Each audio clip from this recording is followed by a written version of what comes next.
मुख्यमंत्री क्या, राष्ट्रपति क्या, प्राइम मिनिस्टर, सबको इस्तीफा देने चाहिए। दे आर टोटली फेलियर, कुछ नहीं कर पाए ये लोग। समाज के लोगों ने बड़ी खुशियां बनाई थी, बड़े लड्डू बांटे थे कि हमारी देश की, हमारे वर्ग की एक महिला राष्ट्रपति बनी है, हमारा कुछ उद्धार होगा। ये उद्धार हुआ उनका? उनको नंगा नचाया गया। शर्म करो राष्ट्रपति जी, शर्म करो प्लीज। वहाँ पे क्या बच्चियों के साथ कैसे जिंदा है वो लड़की? जो आदमी जो कारगिल वार में जो दुश्मनों से अपनी देश को बचाता रहा, वो अपनी औरत को नहीं बचा पाया।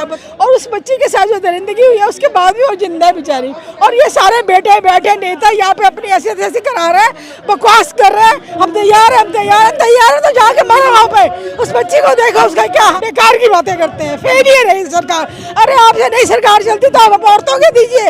हम सरदार नहीं है, हम कोई शेर नहीं है, हम करेंगे अपनी रक्षा खुद, हम उन बच्चियों की भी रक्षा करेंगे। मणिपुर को लेकर के यहाँ पर प्रदर्शन हो रहा है जंतर मंतर पर। ट्रेड यूनियन संगठन है और तमाम लोग आए हुए हैं। हाँ मैम, आपका नाम क्या है? मंजीत आलूवालिया, मैं हिंद मजदूर सभा से वुमेन कमेटी की सेक्रेटरी हूँ, दिल्ली स्टेट की। जी, क्या कहना चाहेंगी आप एक महिला होने के नाते? वो जो वीडियो जो वायरल हुए हैं उनको, उन पर लेकर के क्या कहेंगे? किस तरीके से वो, अगर वीडियो नहीं वायरल होती तो शायद आज लोग सड़कों पर नहीं होते। हाँ, वीडियो वायरल हुई। आपको पता होगा 3 महीने से वहाँ का इंटरनेट बंद था, पूरा इंटरनेट बंद था। एक दिन के लिए इंटरनेट खोला गया था और एक दिन में ये वीडियो वायरल हुआ। आप सोचो 3 महीने से वहाँ पे कितने ऐसे वीडियो बने होंगे जो कि हाईलाइट नहीं हुए, लोगों के सामने नहीं आए। एक इसी तरह उन्होंने करा वीडियो, और पता नहीं कितनी बहनों बच्चों के साथ ये दुष्कर्म हुआ होगा, कितने भाइयों ने ये दुष्कर्म होते हुए देखा होगा, कितने पुरुष समाज ने कितनी जलालत सही होगी वहाँ पे। कोई नहीं जानता कि ये मोदी सरकार के राज्य में जो हो रहा है इससे बदतर भी कोई हो सकता है। हम इससे ज़्यादा उम्मीद नहीं कर सकते। लेकिन मोदी सरकार जो है जो कर सकती थी उसने किया। आपको क्या लगता है क्या होना चाहिए? आपने बिल्कुल सही बोला, मोदी सरकार जो कर सकती तो वो किया। जितनी बदतमीजी दुर्गति औरतों की मोदी समाज में हुई है शायद ही कभी हुई होगी। हमने नहीं देखा। मेरी भी 65 ईयर्स की उम्र है, मैंने नहीं देखा कभी औरतों को इस तरह। हमने एक बहुत पहले एक पिक्चर में देखा था ये सब जो होता है, बैंडिट क्वीन एक पिक्चर आई थी। तो मैं सोचती हूँ कि अगर वो ऐसा सीन अगर मैं ऐसे किसी आदमी के साथ कर दूं यहाँ पे, फिर देखती मोदी समाज कैसे चुप रहता है, फिर मोदी सरकार की कैसे लोग चुप रहते हैं। ये सब औरतें भी कर सकती हैं किसी आदमी और राज्यों में भी हो रहा है। ये भी को क्यों टारगेट बनाया जाता है? मैं ये पूछना चाहती हूँ, क्यों बनाया जाता है? क्योंकि हमें कमजोर, अबला, दुर्लभ, बेचारी, ये सब बातों से बुलाया जाता है। हम ये सब होने नहीं देंगे। जो हो गया आज के बाद आप, मैं नहीं चाहती या ना मैं समझती हूँ कि कोई औरत होगी। मैं आपको एक पीछे एक दिखाना चाहती हूँ, महिलाएं बैठी हुई हैं। एक थोड़ा सा आप अपना कैमरा डालिए, वो कमांडोज हैं शायद। मैं चाहती हूँ कि हमारी बच्चियाँ इस तरह की ट्रेनिंग पाएँ।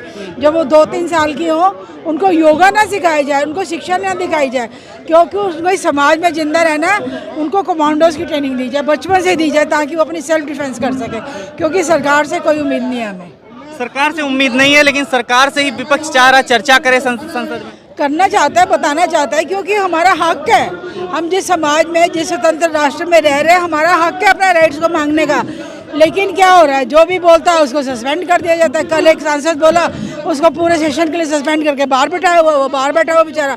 ऐसे ही जो भी आप भी बोलेंगे आपको भी सस्पेंड कर दिया जाएगा, मुझे भी सस्पेंड कर देगा, मुझे मेरे अगेंस्ट भी कोई कार्रवाई कर जाएगी। आप कुछ भी सच दिखाने की कोशिश करेंगे तो आपको कुछ ना कुछ आपके अगेंस्ट कार्रवाई होगी। इसलिए उनका यही तरीका है, डिवाइड एंड रूल।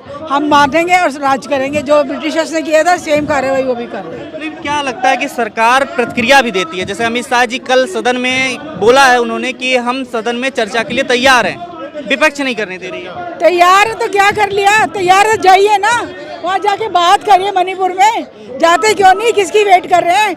आप अपना सेशन चलाने आ गए, मानसून सेशन चला रहे हैं, आप अपने 500 सांसद को लेके वहाँ चले जाते, वहाँ जाके देखते, वहाँ जाके बच्चियों का कोई संतावना देते, उनका दुख बांटते, कुछ करते। आप कैसे मैं तैयार हूँ करने से? क्या तैयारी करके आए आप? जाइए ना वहाँ पे, जाके देखिए वहाँ पे क्या बच्चियों के साथ कैसे जिंदा है वो लड़की। जो आदमी जो कारगिल वार में जो दुश्मनों से अपनी देश को बचाता रहा, वो अपनी औरत को नहीं बचा पाया। बताओ वो कितनी शर्मिंदगी साधने के लिए होगी कि वो कारगिल वॉर से जिंदा वापस आ गया, लेकिन वो अपनी औरत को नहीं बचा पाया दरिंदों से। तो उस आदमी की क्या हालत होगी, उस बच्ची की क्या हालत होगी जिसके साथ इतनी दरिंदगी हुई है। वो 21 साल की बच्ची है, वो कैसे अपना जीवन यापन करेगी, कैसे जिंदा रहेगी बताइए। मिजोरम में भी कुछ घटनाएं सामने आ रही हैं पलायन की और तमाम चीज़ों की। ये सब जगह ही हो रहा है। आप पता क्या है, आप जहाँ पे कुछ होता है, कभी कश्मीर में हुआ तो इंटरनेट बंद कर दो, मणिपुर में हुआ इंटरनेट बंद कर दो, ताकि मेरी कमजोरियाँ विश्व के सामने आए ना। जब ये घटना हो रही थी 6 जून को, प्रधानमंत्री जी फॉरेन टूर पे थे, आप क्या जानते, उनको पता नहीं लगा होगा? पता लग गया होगा, सब कुछ पता था। इनके अपने इंटरनेट नहीं बंद हुए थे, इंटरनेट पब्लिक के लिए बंद हुए थे, इनको सब न्यूज़ जारी थी। लेकिन ये वहाँ जाके कोई बात नहीं करी इन्होंने, सब बातें करते रहे सारे अपने। इनका अब क्या है, इनका जैसे इनका सत्ता खत्म होने वाली ना, इन्होंने सोचा मोदी जी ने कि मैं जाने से पहले ना पूरा वर्ल्ड टूर कर लूँ। पता नहीं मुझे फिर कोई चांस मिले ज़िंदगी में, ना मिले, मणिपुर गया कहीं भी जाए, जयपुर गया कहीं भी जाए, बिहार कहीं भी जाए, मुझे क्या लेने लोगों से। मैं अपना नारा लगाया हुआ है, बेटी बचाओ बेटी पढ़ाओ, बेटी बचेगी तो पढ़ लेगी, नहीं बचेगी तो ना पढ़ेगी। मैं कहती हूँ बेटी किस लिए बचाएं? इसलिए बचाएं कि जब मेरी बच्ची बड़ी हो जाए, उसके साथ ज़िंदगी करी जाए।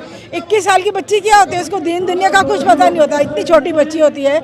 उस मैं कहती हूँ, आप मेरे तो अभी भी आंसू रो रहे हैं कि वो बच्ची किस तरह जिंदा रह रही होगी, किस तरह वो अपने घर में रहेगी, किस मुँह से अपने समाज को देखेगी, क्या सोच के वो आगे किसी अपने आप को किसी पुरुष के साथ जीवन यापन करेगी, क्या करेगी बताइए। आपको सोचो कि आपको कोई थोड़ा सा हाथ दिल लगा दो तो आपको कितना गुस्सा लगता है। और उस बच्ची के साथ जो दरिंदगी हुई है, उसके बाद भी वो जिंदा है बेचारी।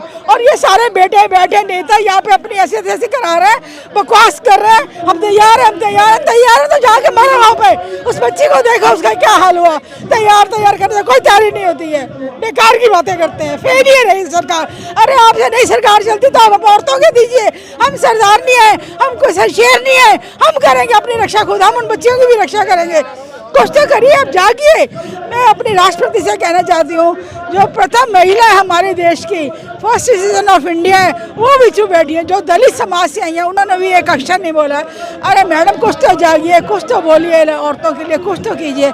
लोग आपके पीरियड को याद करें कि हाँ, हमारी एक दलित वर्ग से एक महिला है, राष्ट्रपति आई थी, उन्होंने हमारे लिए बहुत कुछ किया था। मैडम प्लीज़ जागिए, कुछ अपनी चुप्पी तोड़िए प्लीज़। के बारे में आपने बात की कि राष्ट्रपति नहीं बोल रही है, महिला होकर के, आदिवासी होकर के भी, और तमाम कैबिनेट में मंत्री हैं, स्मृति ईरानी जैसे, वो भी महिला ही हैं। अरे राष्ट्रपति ही नहीं बोल रही, she is the first citizen of India. और दलित समाज से आई है, मैंने उनकी जीवनी पढ़ी है, उन्होंने बड़े दुखों के साथ यहाँ तक आने का अपना यात्रा पूरी करी, उसके बाद भी चुप है।